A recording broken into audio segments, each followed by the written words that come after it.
तीसरा सेगमेंट है हॉबी। ये बहुत इंपॉर्टेंट पार्ट है। कई बार लोग हॉबी ऐसे चीज़ों को रख देते हैं जो बहुत ही इरेलीवेंट होता है, जैसे वॉकिंग, जैसे न्यूज़पेपर पढ़ना। हॉबी वो एसेंशियल पार्ट है लाइफ का, वो नहीं रखना चाहिए। कुछ गाने प्रिपेयर होने चाहिए, और मुझे लगता है कि जब वो गाने गाएं तो कुछ ऐसे गाने जो बहुत ज़्यादा प्रेम मोहब्बत के हों, तो उससे बच के कुछ गाने जिसमें कुछ दर्शन हो। अगर किसी व्यक्ति ने कोई जॉब किया है पहले, उस पे अगर, या किसी एनजीओ के साथ काम किया है, या किसी जॉब में रहे हों, या कोई बिजनेस किया हो, या अमेरिका में एलन मस्क और वहाँ के राष्ट्रपति जो है प्रेसिडेंट ट्रम्प जी के बीच झगड़ा चल रहा है, या जो टैरिफ का मामला है, तो इस पे एक थोड़ी सी समझिए जो जियो पॉलिटिकल सिनेरियो है। इत्तेफाक से हमें उड़ान आईएएस के संस्थापक सर मिल गए। सर क्या कहेंगे, इंटरव्यू चल रहा है जेपीएससी का, कैसे बच्चे तैयारी करें? एक तो मैं जेपीएससी को बहुत बहुत बधाई देता हूँ कि उन्होंने रिजल्ट निकाला और इंटरव्यू की प्रक्रिया तेजी से बढ़ी। इससे एक बहुत सकारात्मक माहौल बना है राज्य में। जो तैयारी करने वाले बच्चे हैं जेपीएससी और तमाम दूसरे परीक्षाओं की राज्य से संबंधित, एक बहुत अच्छी बात है। इंटरव्यू के लिए अभी जो बच्चों से हम लोग बात कर रहे हैं, तो उसमें मैं इसीलिए आया हूँ, दो कारण है। एक तो हम लोगों को थोड़ा आइडिया हो जा रहा है कि किस तरह के सवाल पूछे जा रहे हैं, और दूसरा, कई बार बच्चे इंटरव्यू देने के बाद भी जो है उनका मनोबल कमजोर हो जाता है, तो एक उनको ढाढ़स रहता है कि इंटरव्यू में उनसे जैसे कुछ सवाल जवाब नहीं दे पाए, उनको लगता है मेरा खराब हो गया। तो हम लोग इसलिए आए कि कुछ बच्चे अगर उस तरीके से डेमोरलाइज हो गए तो उनका मनोबल बढ़ाया जा सके, उनको बताया जा सके कि नॉलेज इसमें एक इम्पॉर्टेंट पार्ट है। प्रेजेंटेशन अगर आपने अच्छा किया है तो आपका इंटरव्यू बहुत अच्छा है। इसी पे मैं कहना चाहता हूँ, इंटरव्यू में, चूंकि अब कल से भी बहुत सारे बच्चों का इंटरव्यू है, 23 तारीख तक चलेगा, तो 5-6 सेक्शन है इंटरव्यू के, उसको थोड़ा थोड़ा तैयार कर लेना चाहिए। मैं उसको एक एक करके बता देता हूँ। जिसमें पहला है, सबसे इम्पॉर्टेंट है आपका बायोडेटा। बायोडेटा के हर इन्फॉर्मेशन के बारे में, क्योंकि बायोडेटा से ये पता चलता है कि आप अपने बारे में जानते हैं, इसीलिए बायोडेटा से प्रश्न पूछा जाता है। और ये अपेक्षित है कि एक सिविल सर्विसेज परीक्षा की तैयारी करने वाला एस्पिरेंट अपने बारे में एक अच्छी जानकारी रखे। तो एक बायोडेटा हो गया। दूसरा हो गया उसका ग्रेजुएशन का सब्जेक्ट, जो बैकग्राउंड सब्जेक्ट है उसके बारे में, जो एक फंडामेंटल, क्योंकि कई लोग होंगे जिनका बहुत पहले ग्रेजुएशन हुआ होगा या एमए हुआ होगा, तो वो फंडामेंटल चीजें जो एक सामान्य व्यक्ति से अपेक्षा की जाती है, वो उनको जरूर पता होना चाहिए। तीसरा सेगमेंट है हॉबी। ये बहुत इंपॉर्टेंट पार्ट है। कई बार लोग हॉबी ऐसे चीजों को रख देते हैं जो बहुत ही इरेलीवेंट होता है, जैसे वॉकिंग, जैसे न्यूज़पेपर पढ़ना। हॉबी वो एसेंशियल पार्ट है लाइफ का, वो नहीं रखना चाहिए।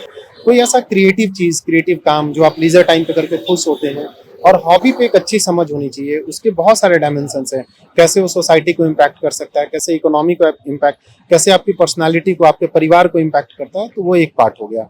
एक चौथा पार्ट है इसमें जो है करंट अफेयर्स, कि अभी जो घटनाएं दुनिया के स्तर पे, भारत के स्तर पे और राज्य के स्तर पे चल रही है, जैसे ऑपरेशन सिंदूर, या अमेरिका में एलन मस्क और वहाँ के राष्ट्रपति जो है प्रेसिडेंट ट्रम्प जी के बीच झगड़ा चल रहा है, या जो टैरिफ का मामला है, तो इस पे एक थोड़ी सी समझिए जो जियो पॉलिटिकल सिनेरियो है, उस पर एक थोड़ी सी समझ होनी चाहिए। एक 5वां सेगमेंट है आपके राज्य के बारे में। आप जिस राज्य में रहते हैं उस राज्य के बारे में फंडामेंटल समझ आपकी होनी चाहिए, और अपने जिले के बारे में कि आपके जिले की क्या विशेषताएं हैं, क्या अच्छी चीजें हैं, क्या समस्याएं हैं, उसका क्या संभावित समाधान हो सकता है, ये हो गया। इसके बाद एक पार्ट इसमें बचता है जो आपने जॉब प्रेफरेंस दिया है, कि आप जेएससी क्यों चुनना चाहते हैं, पुलिस सर्विस में क्यों जाना चाहते हैं, उसमें क्या चुनौतियां हैं, आपके अंदर कौन से स्किल्स हैं कि आप यहाँ पे आने के बाद दूसरों से अलग तरीके से काम करेंगे, कुछ आपके पास विजन है, ऑब्जर्वेशन है, तो वो एक पार्ट हो गया। और एक पार्ट है जो आप, अगर किसी व्यक्ति ने कोई जॉब किया है पहले, उस पे अगर, या किसी एनजीओ के साथ काम किया है, या किसी जॉब में रहे हों, या कोई बिजनेस किया हो, तो उसका जो अनुभव है, वो कैसे वहाँ पे काम किया आपने, और उससे जो अनुभव प्राप्त किया उसका प्रशासन में कैसे इस्तेमाल कर पाएंगे, या जॉब के दौरान आपको किस तरह की समस्याएं दिखाई पड़ी। तो ये सारी चीजें कुल मिला के ये दायरा है इंटरव्यू का। इतने पे अगर ठीक ठाक समझ है तो इंटरव्यू अच्छा होगा। सर जब मैं बच्चों से बात कर रहा था, अभ्यर्थियों से बात कर रहा था, तो कल के जो अभ्यर्थी थे वो ज़्यादातर ये बता रहे थे कि सवाल जो है उनसे आईआईटी से, इंटरनेशनल रिलेशन से ज़्यादा पूछा जा रहा है, या फिर करंट के सवाल जैसे ऑपरेशन सिंदूर या इंडस वाटर ट्रीटी वगैरह, ये सारी चीज़ें पूछे जा रही थी। आज की अगर मैं बात करूँ तो आज जो बच्चे इंटरव्यू दे के आए हैं वो ज़्यादातर ये बता रहे हैं कि फैक्चुअल क्वेश्चन या उनसे ज़्यादा पूछे जा रहे हैं, या उनसे हॉबीज़ के बारे में ज़्यादा पूछे जा रहे हैं, या फिर उनके स्टेट से या जिला से, जो जिस जिला से वो बिलोंग करते हैं उनसे थोड़ी सी डीपली पूछी जा रही है। तो ये क्वेश्चन का पैटर्न जो है आईआर से सीधे आपके इस तरफ जो आ गया है, इसको आप कैसे देखते हैं? देखिए, ये इंटरव्यू बोर्ड का डिस्क्रिप्शन है, वो किसी भी रूप में उसको चेंज कर सकते हैं। पर्सन टू पर्सन भी चेंज हो सकता है। हर बच्चे का प्रोफाइल अलग है, हर बच्चे का जो इन्फॉर्मेशन है बेसिक, उसका बायोडेटा का अलग है, तो क्वेश्चन चेंज होगा और इससे कोई फर्क नहीं पड़ता है। एक बहुत इंपॉर्टेंट बात यह है, एक भ्रांति है सामान्य तौर पे लोग बच्चों के बीच में कि इंटरव्यू में अगर हम कुछ सवालों के जवाब नहीं दे पाते तो इंटरव्यू खराब हो जाता है। बिल्कुल ये भ्रांति नहीं रखना चाहिए। इंटरव्यू को मैं 2 हिस्सों में बांट के देखता हूँ। एक पार्ट है आपके नॉलेज का, लेकिन नॉलेज का आपने एक प्रमाण ये भी दे दिया कि आप मेंस क्वालिफाई करके आए हैं, तो इसका मतलब जितने नॉलेज की आवश्यकता है उतना नॉलेज आपके पास है। एक दूसरा हिस्सा है जो आपकी पर्सनालिटी का, आपके प्रेजेंटेशन का। वो बेसिकली इस स्तर पे आपसे ये समझना चाह रहे हैं कि आपके अंदर वो कौन सी गुण, कौन सी चीजें हैं, कौन सा स्किल है, गुण है जो प्रशासन के लिए जरूरी है या वहां पे काम आ सकता है।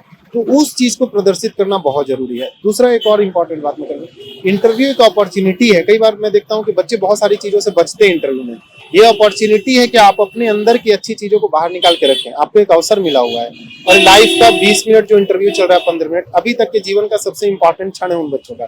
तो इसमें कोशिश करना चाहिए कि एक पॉजिटिव माइंडसेट से, एक कॉन्फिडेंस के साथ, जब आप नहीं भी आता है तो पोलाइटली सॉरी बोलेंगे, तो एटिकेट के साथ हम वहाँ बात करें, रिगार्ड के साथ बात करें, जहाँ पे जरूरत हो सॉरी, जहाँ जरूरत हो थैंक यू। तो इन्हीं सब चीजों का इंटरव्यू बेसिकली ऑब्जर्वेशन है। अब आपकी पर्सनालिटी को चेक करने का तरीका ये है कि आपसे कुछ प्रश्न पूछा जाए, उसमें से कुछ आपको आएंगे, कुछ नहीं आएंगे, लेकिन नहीं आएंगे तो उसका भी जवाब कैसे देना, ये भी एक आपके बिहेवियर का पार्ट है। मेरा यही इंटरव्यू है। मेरा अंतिम और आखिरी सवाल आपसे ये होगा सर कि जो आपने व्यक्तिगत हॉबीज की बात की, तो बहुत सारे लोग जो है, जैसा आप बता रहे थे कि कुछ अजीब सा हॉबीज बताते हैं, वॉकिंग या एनीथिंग, तो जैसा कि कुछ लोग सिंगिंग वगैरह बताते हैं, तो किस तरीके से इसको प्रेजेंट किया जाए और कौन कौन गानों की या कविताओं के माध्यम से इसको चूज किया जाए? ठीक है, सिंगिंग अच्छा हॉबी है, बता सकते हैं। देखिए, हॉबी का सामान्य मतलब है कि खाली टाइम पे, जब आपके पास एक्स्ट्रा टाइम हो, उस समय कोई काम करके आपको अच्छा लगता है, स्ट्रेस आपका कम होता है, कुछ आपके अंदर से एक सकारात्मक ऊर्जा आती है, उसी को हॉबी बताना चाहिए। और जो रेगुलर डे में करना एसेंशियल है, जैसे न्यूज़पेपर पढ़ना स्टूडेंट के लिए एसेंशियल है, तो मेरे ख्याल से उससे बचना चाहिए। और अगर किसी को सिंगिंग या कविताओं से हॉबी अगर किसी का है और रखा गया, तो उनको कुछ चीज़ें जरूर प्रिपेयर करना चाहिए, जैसे कि बॉलीवुड के बारे में थोड़ी जानकारी और कुछ गाने प्रिपेयर होने चाहिए। और मुझे लगता है कि जब वो गाने गाएं तो कुछ ऐसे गाने जो बहुत ज़्यादा प्रेम मोहब्बत के हों, तो उससे बच के कुछ गाने जिसमें कुछ दर्शन हो, कुछ प्रेम मोहब्बत भी हो, कुछ दर्शन, उसके माध्यम से जीवन में कुछ प्रेरणा मिलती हो, इस तरह के गाने, और कुछ मैसेज हो, और उस गाने को किसने गाया है, किस फिल्म से लिया गया है, या किसने उसका जो है वो लिरिक्स दिया है, वो सारी चीजें थोड़ा पता होना चाहिए। और कविताओं की बात करें तो देश में बहुत एक से एक कवि हुए, तो रामधारी सिंह दिनकर से लेके वर्तमान समय में बहुत सारे कवि हैं, तो किन्हीं की एक इंस्पिरेशनल कविता जो हम लोगों के जीवन को मार्गदर्शन प्रदान करती है, इस तरह की कोई कविता का 3-4 लाइन प्रिपेयर करके रखें। धन्यवाद। गोल, जहां 27 वर्षों के सफर में 17,000 से भी अधिक छात्रों ने डॉक्टर एवं इंजीनियर बनकर भरे सफलता की ऊंची उड़ान, जहां साधारण छात्र भी झारखंड टॉपर्स बनकर बना रहे इतिहास। दूरदर्शी शिक्षाविद श्री विपिन सिंह के मार्गदर्शन में मेडिकल एवं इंजीनियरिंग के लाखों छात्रों के लिए आशा की किरण के रूप में गोल, नेशंस लीडिंग इंस्टीट्यूट। बायोम सिर्फ मेडिकल प्रिपरेशन का संस्थान। बायोम से लगातार दूसरी बार नीट यूजी में 700 मार्क्स पार। 10th पास स्टूडेंट्स के लिए फाउंडेशन कोर्स, 11th पास स्टूडेंट्स के लिए फ्रेशर कोर्स और 12th पास स्टूडेंट्स के लिए टारगेट कोर्स 17 अप्रैल से शुरू हो रहे हैं। कॉल 7360066190 और visit Biome, circular road near women's college and Hinoo, Ranchi. thefollowup.in. Like, share and subscribe. www.thefollowup.in